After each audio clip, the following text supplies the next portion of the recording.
Okay, good morning students. Already we discussed about the SP and SP2, SP3 hybridization. Now we are going to discuss about the SP3D hybridization. For this SP3D hybridization, let me take one example, that is PCl5. So in this we are going to see that sp3d hybridization. Right. One s orbital, 3 p orbitals, 1 d orbital are involved in hybridization to form 5 sp3d hybrid orbitals. Here we are going to take PCl5. In this, the center atom is phosphorus.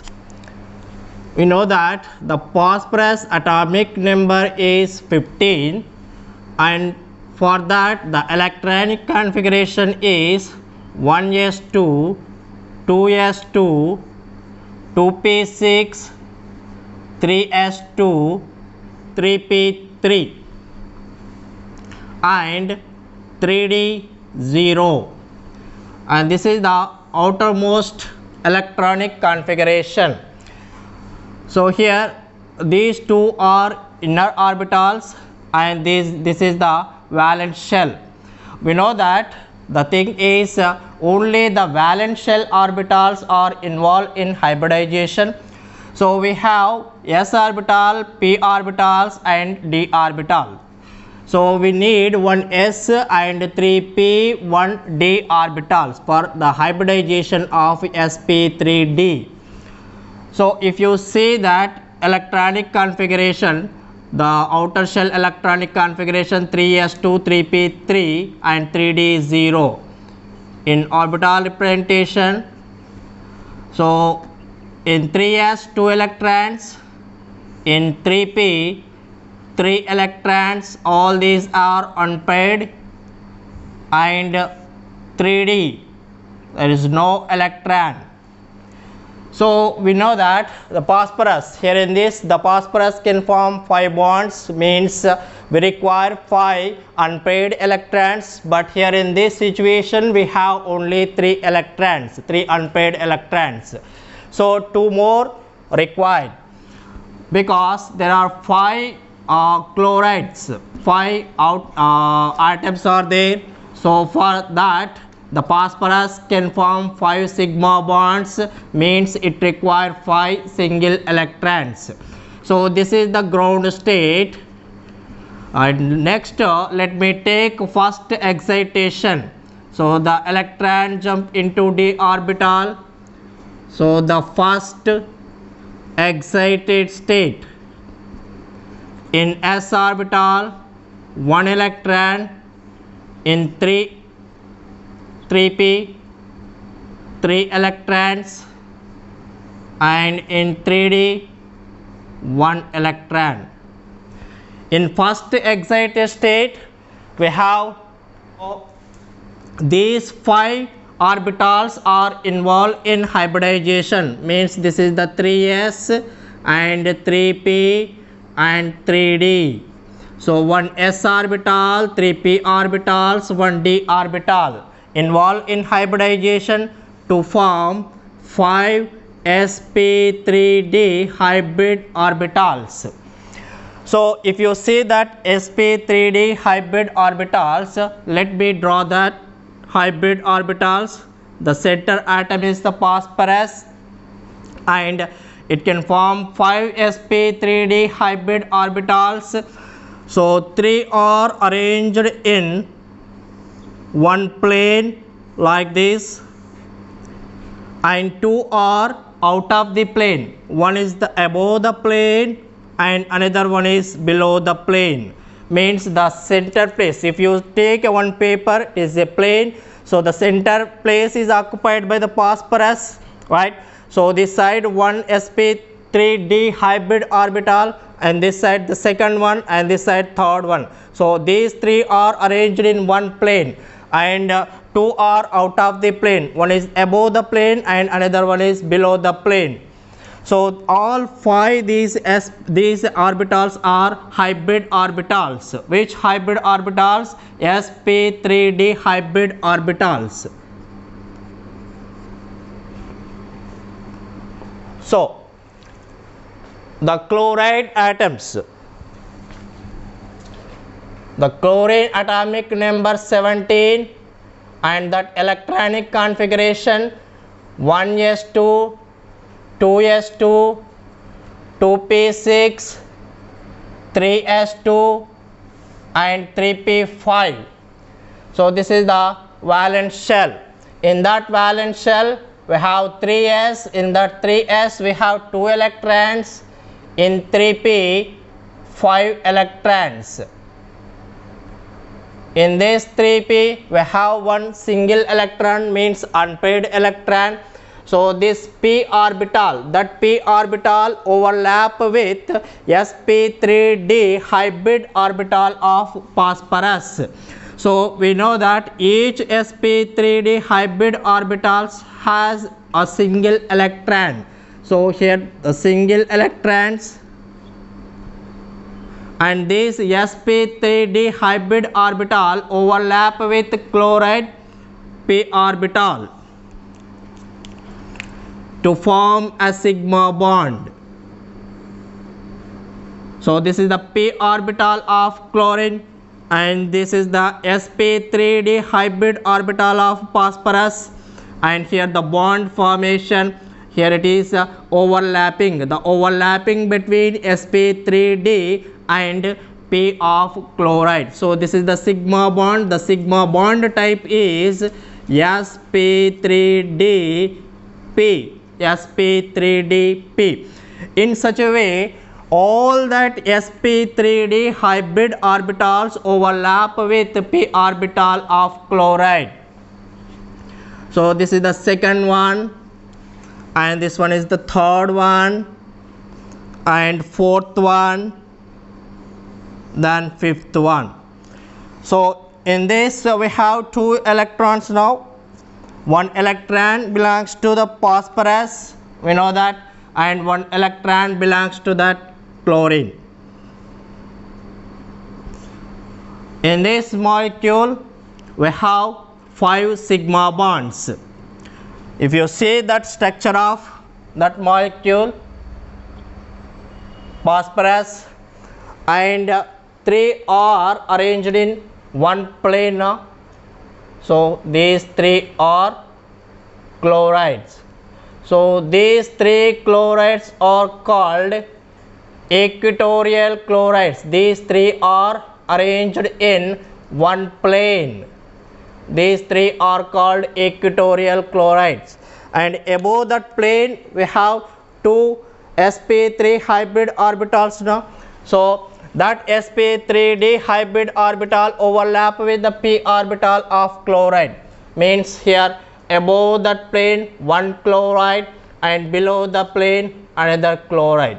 So these 2 chlorides are axial chlorides, axial chlorine. So here if you see that angle, the angle between the equatorial chloride is 120 degrees. 120 degrees, because there are 3 now, 360 divided by 3, so 120. And between the axial equatorial, the bond angle is 90 degrees, 90 degrees. And the geometry of the molecule, is, there are 3 in one plane, so trigonal. Above that plane one chloride, below that plane one chloride. So means there are 2 out of the plane, means 2 means bi pyramidal. So the geometry of the molecule is trigonal bipyramidal. So this is about the sp3d hybridization in PCl5.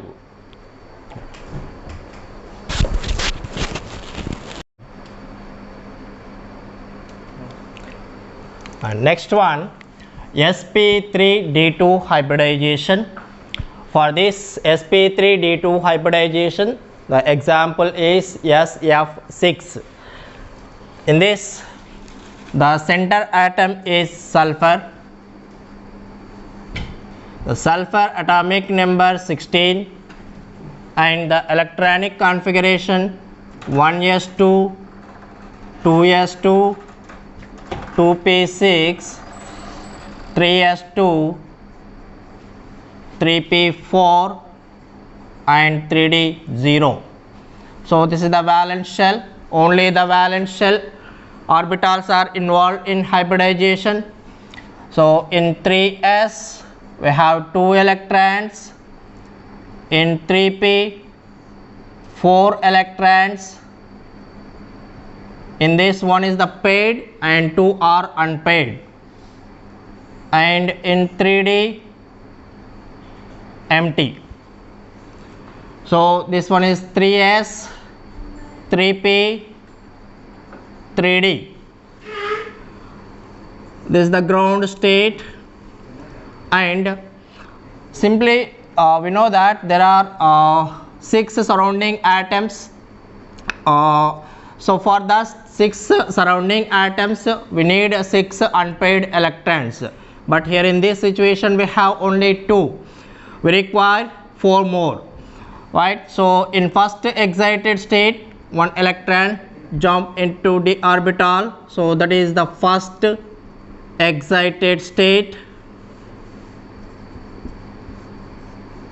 2 electrons in S, in P 3 electrons, all are unpaired. In D 1 electron. In this we have 4 unpaired, so we require 2 more.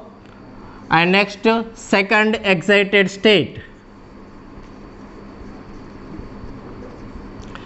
In this second excited state, the electron jump into d orbital, 1 electron in S, and in P 3 electrons, in D 2 electrons. So all are unpaired. So this situation is very useful to form 6 bonds. The sulfur can form 6 bonds with the 6 fluorides, right? So here 1 s orbital and 3 p orbitals, 2 d orbitals are involved in hybridization to form 6 sp3 d2 hybrid orbitals. So here the center atom is the sulfur. So 4 are arranged in one plane and 2 are arranged in out of the plane. One is the above and another one is below. So all these 6 are sp3 d2 hybrid orbitals. So each orbital has a single electron and the surrounding atoms are fluorines. So the fluorine atomic number 9 and that electronic configuration 1s2, 2s2 and 2p 5. So in 2s 2 electrons, in 2p 5 electrons. In this 2 are paired, one is the unpaired. So this p orbital, the p orbital overlap with sp3 d2 hybrid orbital of sulfur to form a sigma bond. So here I am taking a one sp3 d2 hybrid orbital. This sp3 d2 hybrid orbital, one of the 6 fluoride p orbitals involved in overlapping. In that such way, all these sp3 d2 hybrid orbitals are overlap with the p orbital of fluorines. Then it can form 6 sigma bonds with fluorines. So here all these single electrons belongs to sulfur, and each fluorine has a single electron, so the bond formation takes place. So this sigma bond is sp3d2p. In previous example, means in sp3d hybridization, the sigma bond type is sp3dp, but here the sigma bond type is sp3d2p, because in the previous one the hybrid orbitals are sp3d, but here in these examples the hybrid orbitals are sp3d2 hybrid orbitals, right. So here if you see the geometry of this molecule, the center atom is the sulfur and the surrounding atoms are fluorines. So these four are arranged in one plane,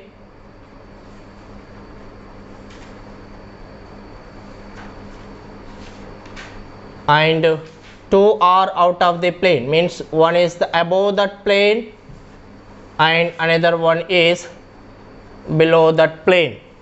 And the bond angle is only one type bond angle. The bond angle is only 90 degrees. In previous example we have two types of bond angles. One is the 120 degrees and the second one 90 degrees. We know that 120 degrees between the equatorial and 90 degrees between the equatorial and axial, but here only 90 degrees. If you see between the equatorial there are 4, means 360 divided by 4, 90 degrees. So here also we have 90 degrees between the axial and equatorial. So only one type of bond angle, that is 90 degrees.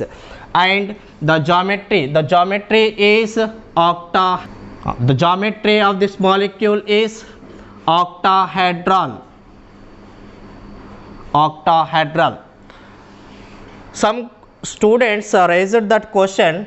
So what is that number of surrounding atoms, sir? That is 6, but why we are taking here octa? Octa means 8. The answer is its structure. This structure, it has 8 triangle faces.